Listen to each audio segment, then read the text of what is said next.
അവന് സ്വർഗത്തിലാണ് സഹാബ.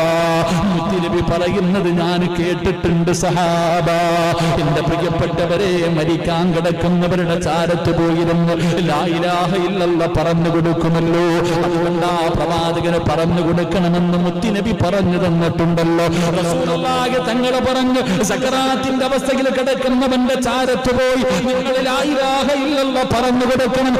ആരെങ്കിലും പറഞ്ഞു കൊടുത്താ പോരാ, ആ മരിക്കാൻ കിടക്കുന്ന മനുഷ്യന് ഏറ്റവും കൂടുതൽ ഇഷ്ടപ്പെടുന്നവര് ആരെങ്കിലും പറഞ്ഞു കൊടുത്താ പോരാ. മക്കളിൽ വാപ്പായിക്ക് ഏറ്റവും ഇഷ്ടമാരെയാണ്, ഉമ്മായിക്ക് മക്കളിൽ ഏറ്റവും ഇഷ്ടമാരെയാണ്. അവനാണ് പറഞ്ഞു കൊടുക്കേണ്ടത്, അവരാണ് പറഞ്ഞു കൊടുക്കേണ്ടത്. കാരണം എന്തെന്നറിയുമോ? ആ സക്കറാത്തിന്റെ അവസ്ഥയിൽ കിടക്കുമ്പോ ശപിക്കപ്പെട്ട ലഅനത്താക്കപ്പെട്ട ഇബ്ലീസ് ഉണ്ടല്ലോ, അതായി കിടക്കുന്ന മനുഷ്യന്റെ മരിച്ചുപോയ